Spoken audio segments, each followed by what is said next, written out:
Thank you. So here's a little issue we have in America today. There are currently about 250,000 people a year who are dying in our hospitals due to preventable deaths. And I'm not talking about negligence, I'm talking about little accidents, right?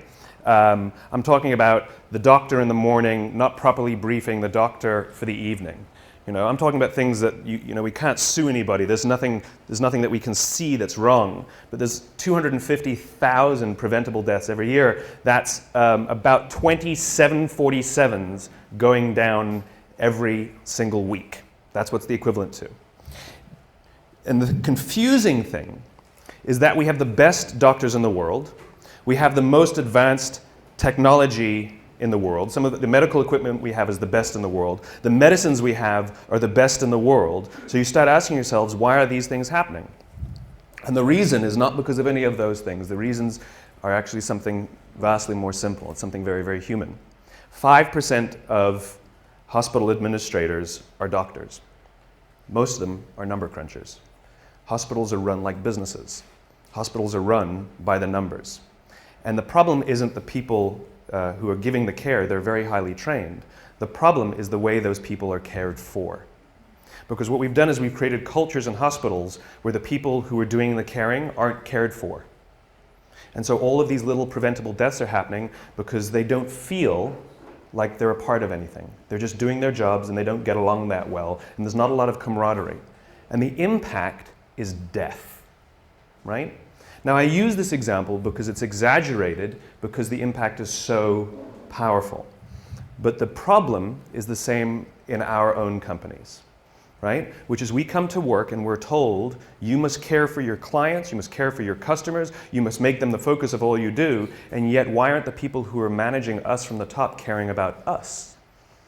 So yes, in a hospital the impact is worse, but the impact that we're having on the outside world is just as bad. In other words, we're not working at our best. We don't care for the things we're doing. We're not helping each other is the most important part. And the residual impact is that we are unfulfilled by the work that we do. And when we're unfulfilled by the work that we do, we focus on the details. And when we focus on the details, we retract from each other. When we retract from each other, we feel lonely. And when we feel lonely, cancer goes up, heart disease goes up, diabetes goes up. In other words, by going to work, we're killing ourselves. Literally. There's another study that was released not that long ago that says that parents who work late, the negative impact that it has on their children is little to none.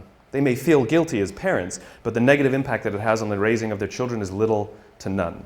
However, parents who come home from jobs they hate or don't love, their kids are more likely to be bullies at school. And now you think about the bullying epidemic we have in America, right? Where there's this disturbing number of young children who are killing themselves, suicides, because of bullies. The problem is not the schools. And the problem isn't even the parenting. The problem is the jobs the parents have. This is the importance and this is the power of the work that we do and the places we go to work, right?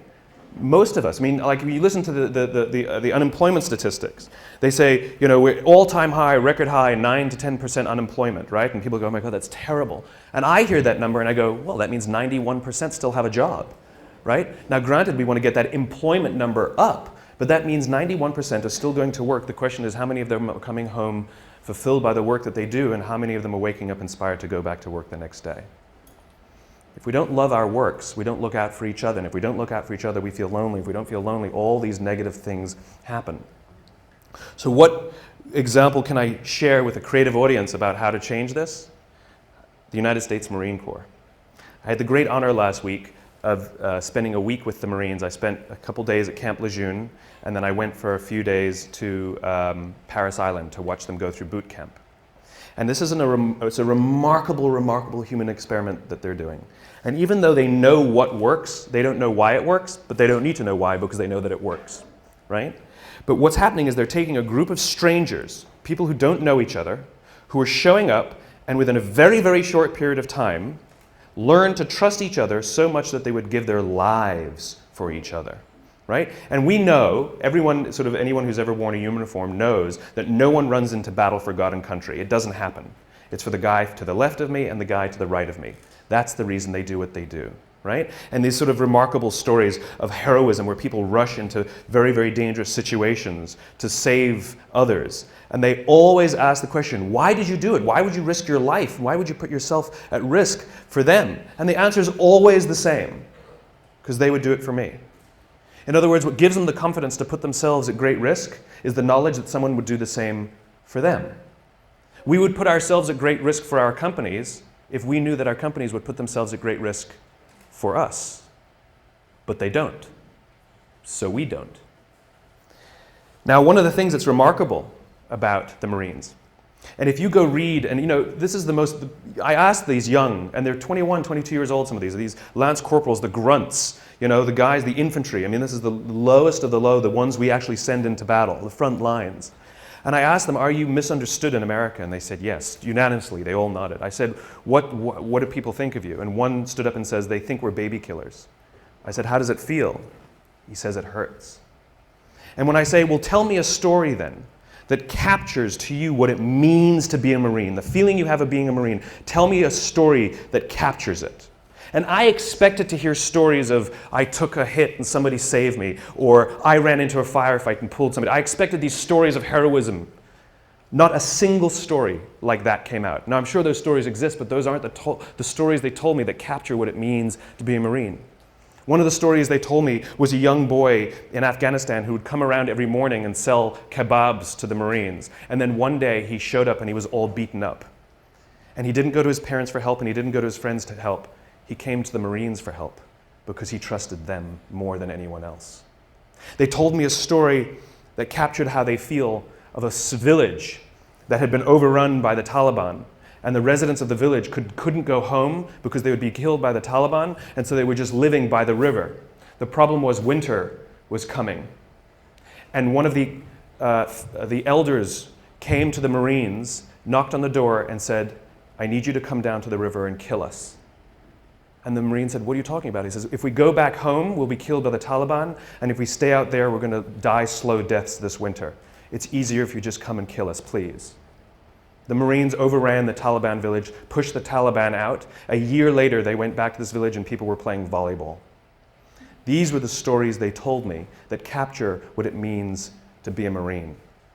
They believe in doing good for others, and the fulfillment they get when they put themselves at risk so that others may prevail is overwhelming. This is not unique to the Marine Corps. This is all human beings. The feeling of fulfillment comes from doing something for another. The feeling from fulfillment comes from the exertion of time and energy for someone else. If you are walking to work and you throw a few pennies in a cup, and you come to work and you say to your friends, hey guys, I gave $1 to somebody homeless this morning. What are your friends going to say? Good, right? I gave $20 to somebody homeless. They'd be like, good for you, right?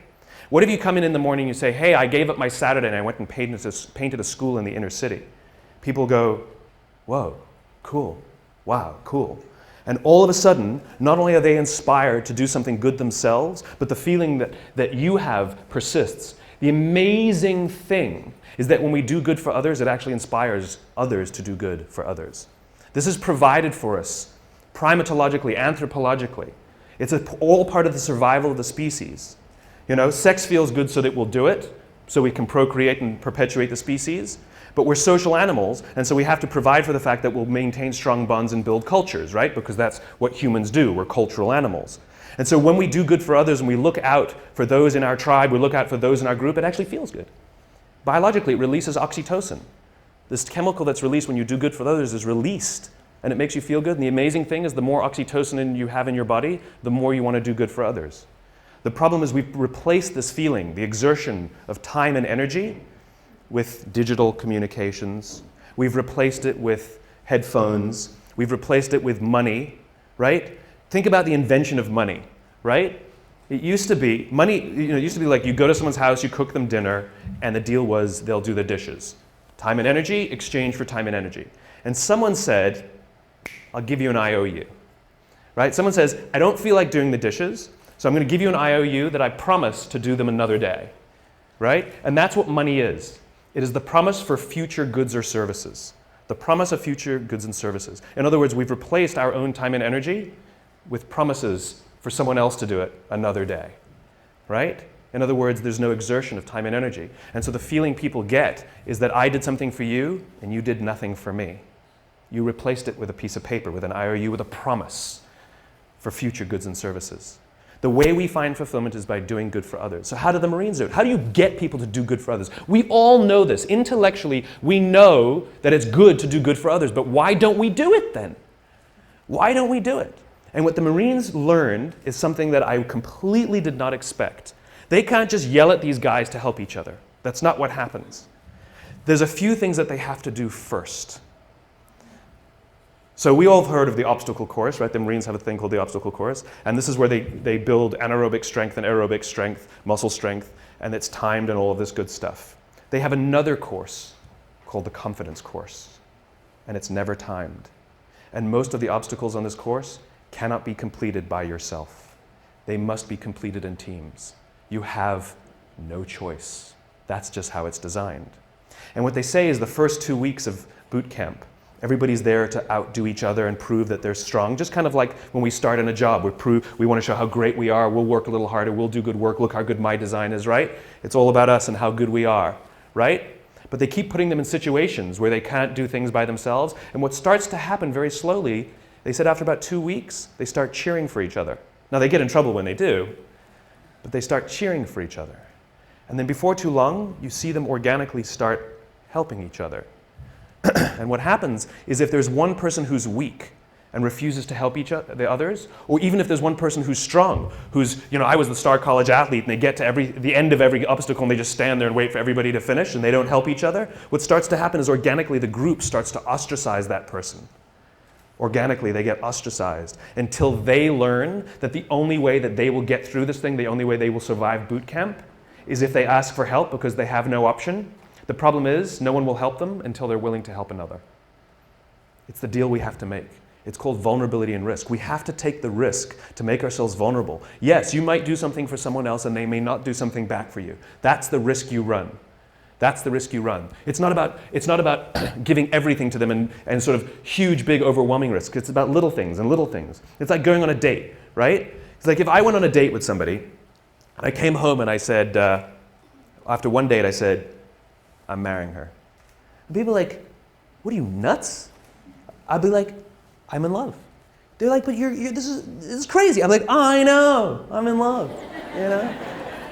She feels the same way. We both know it's nuts, right? Now you know that you're going to be like, go on a couple more dates, right?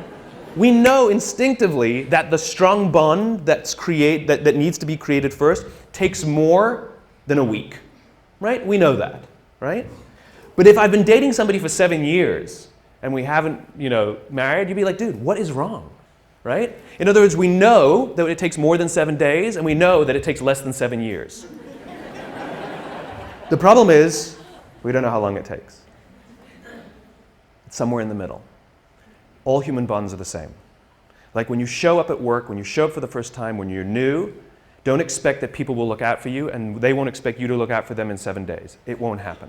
But if you've been working at a job for a few years and you don't have the absolute confidence that if you turn your back you will not get stabbed, you can rely on somebody, you can give them something, nothing will go wrong, you will share the credit, no one will throw you under the bus. If you don't have that in a few years, something's wrong. Something's wrong.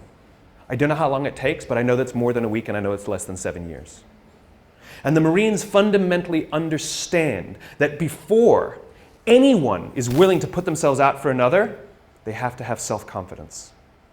Real self-confidence. You have to be confident in yourself and your own ability before you're willing to help another. If you're insecure at all about your own ability, it's sort of a paradox, right? How can I overcome my confidence, my self-confidence? And we all have ego issues at all times, we all do, right? But if I'm not confident in myself, I won't help another. It's a paradox because then we need someone to look out for us before we're willing to help our peers, right? This is what management is supposed to do. The drill instructors, the school, they are there, our parents, they are there for one reason and one reason only, to help us feel strong and good about ourselves. But look at the way we talk to each other. Look, a budget's been cut. And so what do you get told? I need you guys to do more with less. Right? That's what we're told. Hey guys, I need you guys to do more with less. That's what we're told by our clients, by our bosses, by our parents. This is what we're told, right? That's like your parents telling you when you're young, I know you're stupid, figure it out. Right? You're not as smart as the other kids. What do you want me to do? Right? It's the exact same thing. I need you to do more with less. Right? What we need to be telling people is, I need you to do more with what you have. Right? You have capacity, you have strength, you have talent, you have ability. I need you to do more with what you have. We don't celebrate what we've got.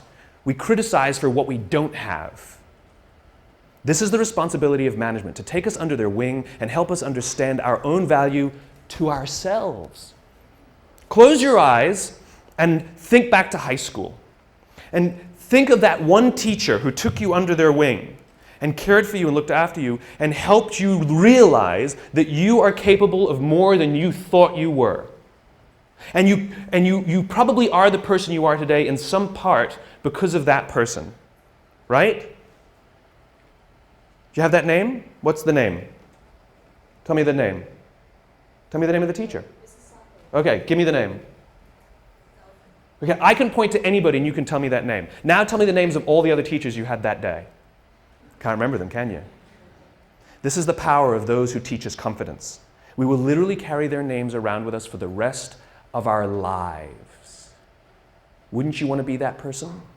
Wouldn't you want to be the person that 20 years from now, 30 years from now, 40 years from now, I can do this exercise with somebody and they will tell me your name? This is the power of helping others realize their own strengths. This is what management and leadership is supposed to be doing. They're supposed to be caring for us and helping us realize our own value. And by the way, if you have anybody who reports to you or works for you, your responsibility is not to make them meet the deadline. Your responsibility is not to make sure that they do as you say. Your responsibility is to make sure that they understand their own strengths, their own value, and that they are way, way more talented than they think they are. And the only way they will learn that is if you put them in situations in which they can fail. And you hold them and you support them and you give them talent and you give them skills and you give them education and you watch their backs, and if they fall over you encourage them to get back up, and if they fall over you encourage them to get back up, and if they fall over you encourage them to get back up until they figure it out themselves. It's called confidence. It's your responsibility to help others find it, and it's others' responsibility to help you find yours. And the amazing thing is, as soon as you start feeling confident in your own ability, you naturally help each other. That's what happens. It's called trust. In the military, they give medals to people who are willing to sacrifice themselves so that others may gain. In business, we are willing to give bonuses to people who will sacrifice others so that we may gain. We have it backwards. And then we complain about how we don't love our jobs, and we complain about how the work is suffering, and we complain about how budgets are being cut, and we complain, and the first thing we do is blame each other and become more selfish and worry about my pay and my benefits and my this, and this is what happens. When we are unfulfilled, we look at the metrics and we say they're not good enough. When we are fulfilled, we don't care about the metrics. This is why when you have a job you love and you get a call that says, I'll offer you tons more money and great benefits, you're like, I'm not interested, I'm not interested, I'm not interested. I'm very happy here, but we'll give you more. That's not the reason I'm here. I'm here because I love it. I'm here because I care for the people I work with, and I'm here because the people I work with care for me. This is the world I imagine. This is the world I imagine. And here's the great thing. If you take little risks, I'm not talking about big things, little things. If you start doing little things for each other, the amazing anthropological response is other people will start doing little things for others too. I was walking down the street 2 days ago, and a guy's backpack was open and a whole bunch of paper fell out as he was walking down the street. And I happened to be behind him, and so my friend and I just we were in mid-conversation, and in mid-conversation, we never even stopped talking. We just bent down, helped him gather his papers, hand them back to him, pointed out that his book bag was, his backpack was unzipped, and he said thanks, and we walked on. It was like no big deal, right? We get to the end of the street, and we stand we're waiting to cross the street. We're still talking, we haven't stopped talking. And the guy in front of us turns to us and says, I saw you help that guy. That was really cool. But here's what's great about that. The guy will go do something for someone else simply because he saw us bend down and pick up paper for someone else. He will actually go do something for someone else because of it. Right? He won't give to charity because he sees me put $1 in a cup. But he will actually help someone because he saw someone also help someone. Little things. Hold a door open for someone. Say thank you to the person who holds the door open for you. Smile to the barista. Little things. Put your foot in the subway when the door is closing so someone who's running will make it. Hit the open at the elevator. Don't go...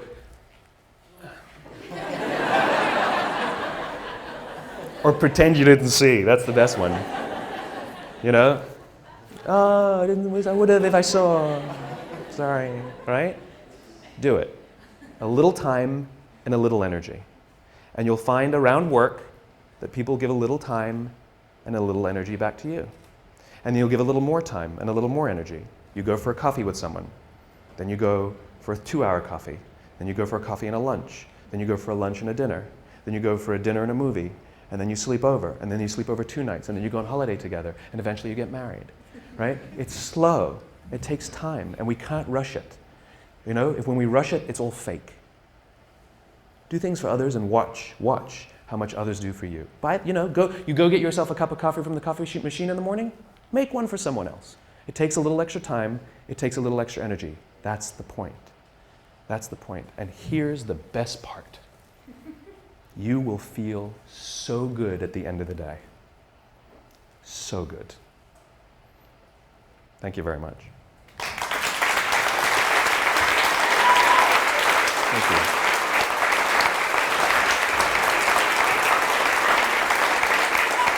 Thank you.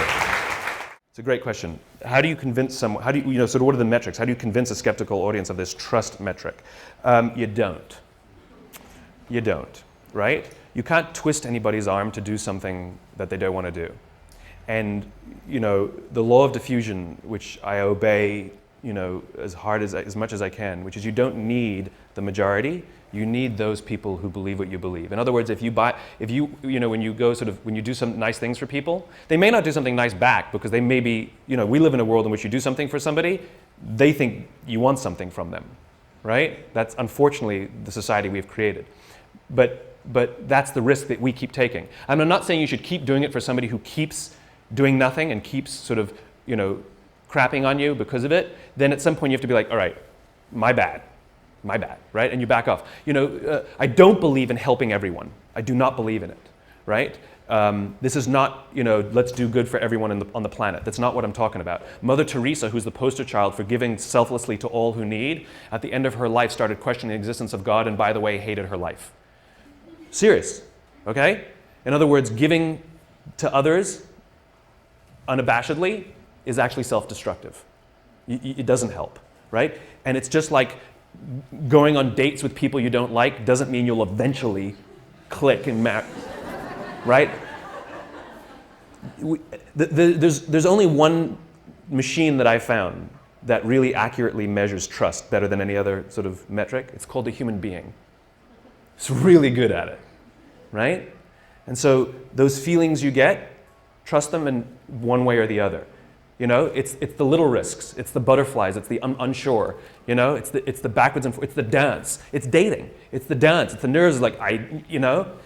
It's that. So if there are cynical bastards at your office who don't get it, ignore them. Don't worry about it, because eventually you'll get enough, and those people either come along or leave, or be pushed out. You know, ostracized, remember? When the group starts helping each other, they ostracize the ones who refuse to help, whether they're strong or whether they're weak. They get ostracized until they learn that they cannot survive without the help of others, and they learn that the only way others will help them is if they help the others, right? The order matters. The order matters. I just thought of something that sort of is pervasive in our sort of, you know, digital world. The order matters. You know, sort of speak honestly about what you want, right? If you are don't do things for people when you want something from them. Just ask them what you want from them. And I'll give you one little example. It's a funny little example. We've all received emails that go like this. Dear Simon, well, you wouldn't get an email to Dear Simon, but I would. Dear, insert your name, right? Dear Simon, haven't seen you in years. Hope you're well. Congratulations on all you've been doing. It's really amazing. We should get coffee sometime. If you could do me a favor, if you could vote for me on this website, I'm hoping to win, you know, some $1,000 prize for my design, blah, blah, blah. Hope you're well, talk to you soon, Kenny, right? We've all received an email like that. And how do we respond to it? Like, right? Now, what happens if you get the same email that goes like this? Dear Simon, I'm hoping you could vote for me on this website. I'm trying to win some $1,000 prize for my design. I haven't seen you in years. I hope you're really well. Congratulations on all that you've been doing. We should get a coffee sometime. Thanks, Kenny. Totally different. In other words, when we know why you're emailing and it comes first, it has a remarkable impact. We know that all those pleasantries are just buttering us up to get to what they want, right? But if you come right out with what you want, we're actually very grateful for the pleasantries, right? It's the same thing in human interaction. Don't give someone a cup of coffee if you need a favor back. Just ask them for the favor. It builds trust. I can't trust you every time you do something nice for me. I think you want something from me. I won't trust you. And this is what companies do to us, right? Well, we did this for you. Why won't you do this for us? That's not how it works. Generosity, bending down to pick up the papers, holding the door open for someone, is expecting nothing in return, ever. You do not give. You know, this is what happens in new business, right? New business is built on relationships. And so we build the relationship, build the relationship, build the relationship until we're comfortable to ask for the business. In other words, you were only befriending me till the point you felt that I would let down my guard and you could ask me for something. The whole time you were just waiting for that time. It doesn't work that way. If you actually want to build relationships, you build relationships without wanting anything. And that's how you build trust. You want to know why the Marines gave me this incredible access? I mean, literally, they said, Simon, anything you want to see, you got it. Anything you want to do, you got it. You can go. We went past signs that said, no observers, no civilians beyond this point. I'm like, can I take pictures? They're like, go ahead. You should see some of the pictures. They're unbelievable, right? I'm like right in there, Marines coming at me. We went out to the Crucible, and they're all like, you know, they were like rolling in the dirt and like, you know, going under barbed wire, and I'm like, I'm not joking either. They're like, you know, unprecedented access that journalists would be jealous of. Do you know why they gave it to me? Because in all the time that I've been visiting with Marines and having meetings with them, I've never asked for anything. I don't want anything, and I don't have anything to sell. I just keep showing up and say, what do you need? How can I help? And at some point they said, when I called them and said, I need a little favor, because they know I haven't been waiting for the favor.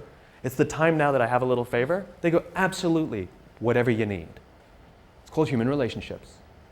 Companies don't do business with companies. People do business with people. You know, your company didn't win IBM as a client. Somebody who likes somebody said, we'll hire you. And if they didn't like you, they're just, you know, they're playing roulette. Well, we're betting that, you know, this will work out. Those are the weak relationships. Yes? How do you deal with the boss who's a jerk or at least not getting it? The more we give, the more it inspires others to give. But the more selfish we are, the more others become selfish around us. And so those are organizations in which selfish behavior prevails. And so we see the residual effect, which is they make decisions that ultimately screw us. They destroy our economy because of their selfish behavior, right? We know this is what happens. Same in politics, right?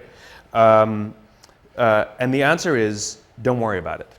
I know it sounds silly. And I mean, your first question is, do I talk about these things to them? I will talk to anyone who will listen. You know? But I don't talk to people who don't want to listen. The good news is there are some good eggs.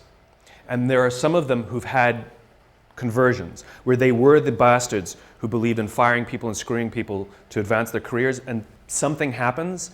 I just met a guy recently who was a very senior executive at a very, very large company, and something happened, and he got like hit in the head or something, and he realized, holy cow, I have to look after people, right? And they become obsessed with it, and they start sticking their necks out, and we just need those champions scattered around. And this is what I do. The more I spread this message, the more it's kind of like you know, in the cartoons, sort of the Hall of Justice, you know, the message goes out and they all sort of like, you know, wherever they are, like, you know, they poke their heads up. It's that kind of thing.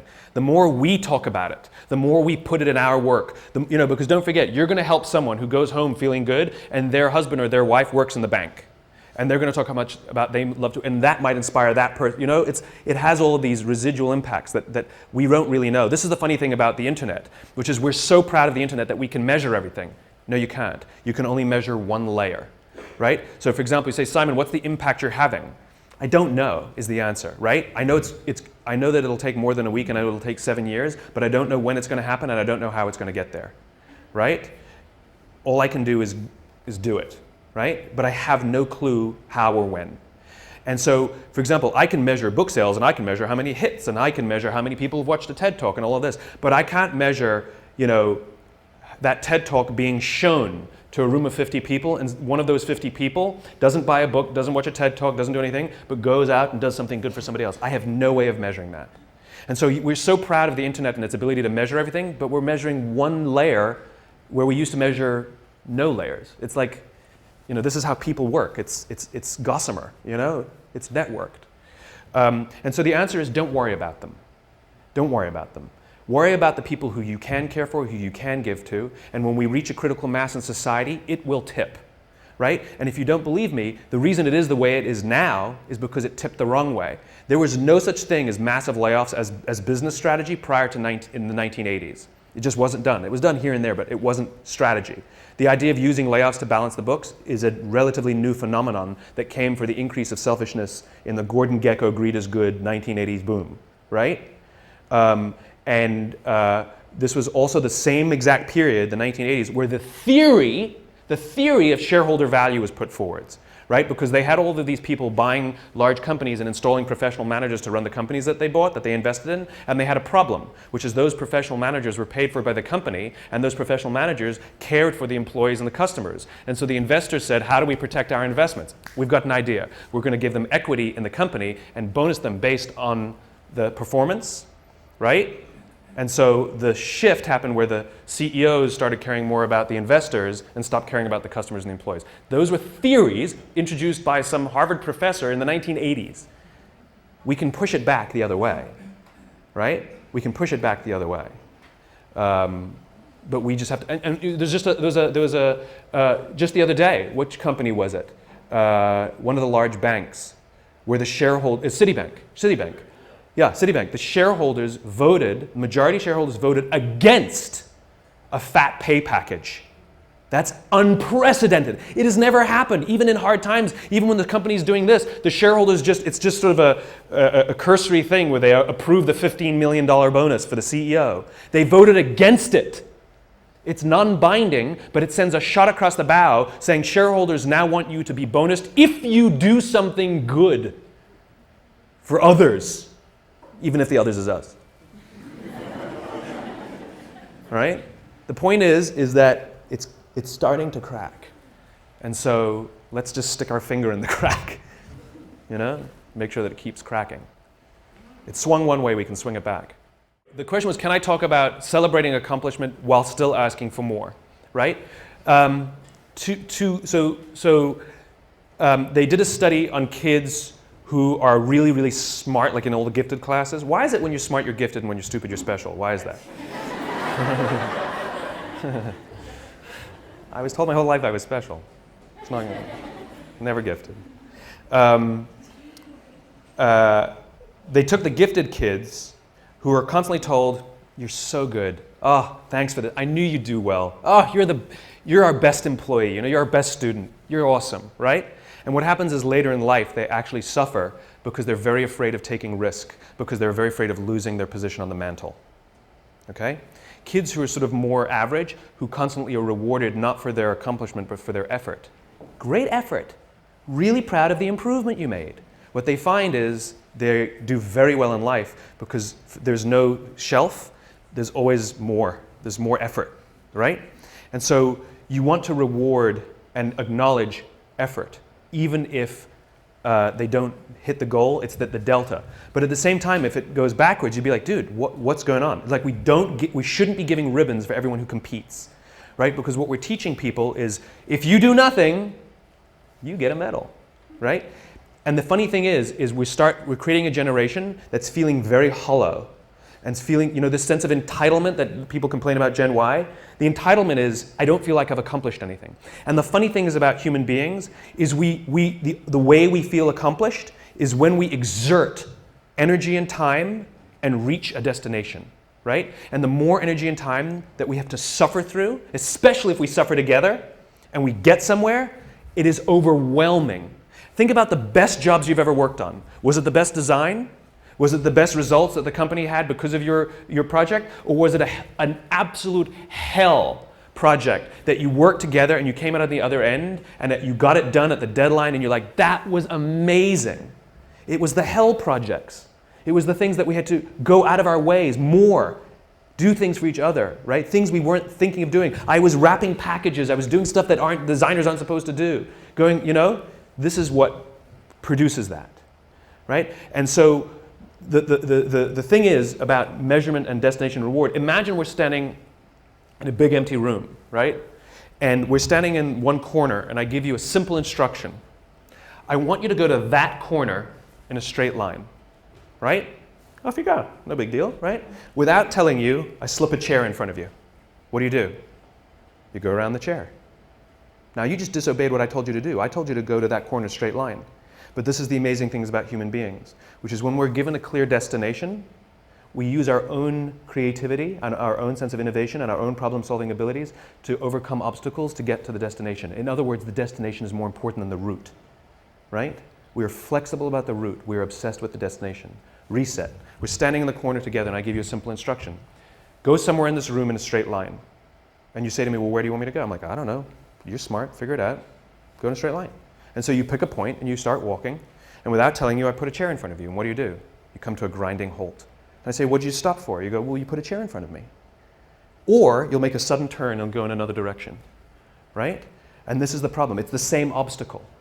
The difference is when you have a clear destination, the obstacles become easy to overcome. When you don't have a clear destination, you keep coming to a grinding halt. And what we do in our companies is we're counting the steps we're taking along the route, but we're never looking at the destination, right? So a company says, made $1 million this year, we were only planning on making 800,000. Like we took 10 steps, we're only planning on taking 8. Where are you going? No clue, right? We count the steps. And so the point is that people want to feel that the effort that they're exerting actually are moving somewhere. And so successful measurement, successful recognition is not just for the steps you take. It's not just for the effort. It's that the effort you exerted moved us closer to where we're trying to get to. And that get to should be some crazy ideal. My ideal is to live in a world in which the vast majority of people wake up every single morning, inspired to go to work and fulfilled by the work that they do. And the couple of measurements that I use are if the book is selling, and by the way, people ask me, how many have you sold? I have no clue. I've never asked the publisher because I don't care. I really don't care how many I've sold. What I care about is the Amazon rankings and that those are going steady or up and not plummeting, because that means other people, right? Because I don't have a publicist, I don't have a marketing strategy on purpose. I didn't hire one of those companies to sell the book for me. And the reason is because I'm not interested in book sales. I'm interested in the spreading of an idea. And so I just use that as a metric to help me understand, am I sort of marching in because the more I preach, is it resonating? And so you have a couple of these imperfect measurements that help you understand, are you going along the way? So it's not just great effort, look what you achieved, because that's what we're doing now. Right? Our goal is to increase top-line revenues by $50 million. For what reason? Right? Which is, we have to know the destination, and then we say, amazing. You took us that much closer. And if we go to the right, it's because we were overcoming an obstacle. If we hadn't gone to the right, we would have been stuck forever. Thank you. It's not always straight lines. It's not always straight lines. But it's in one direction. She's pulling the cane out. Thank you very, very much.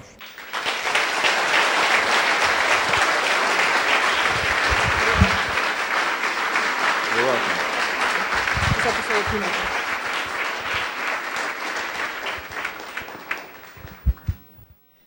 Whoa, if that wasn't inspiring, I don't know what is. Thank you, Simon. I can't wait to share this online. Wow. Just a few more things. Black slide. Wow. This was so cool. Next month is Bree Pettis, who is one of the founders of MakerBot.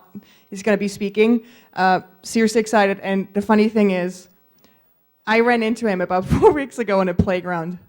And I saw him sitting there. I've never met him, but I recognized him from videos that I've watched about MakerBot. And like while I'm chasing my kid, I was like, can I go up to him? This is weird. This is stalky. Can I do this? So eventually I just pulled everything together, went up to him, was like, you're the MakerBot guy, right? He goes, yup. And his wife looks at me, you're Swiss Miss. I recognize your kids from Instagram. So, and the next thing you know, he's speaking next month. How awesome is this? And then, for those of you who've been here in November at 11/11/11, who has been at the Rainbow Birthday Parade? Well, you should partake next Saturday because Jessie has another Rainbow Birthday Parade, and she's actually trying to break a world record in having the longest Rainbow Birthday Parade ever that marches over the Brooklyn Bridge. And there's a ginormous marching band going to be here, and Chris, who's our audio-video guy, he's actually in that band. It's called the now I'm blanking on it. The Hungry March Band, yes, I can't believe I've just blanked on it. So if you want to partake in this, you should. It's so much fun. You need to dress in one color. We're going to line up monochromatically, rainbow style, and march. So, and you have to sign up at the largest rainbowparade.eventbrite.com. Please come. It's super fun. Bring your kids if you have kids. That's it. See you next month, I hope. Thank you for coming out, and thank you again, Simon.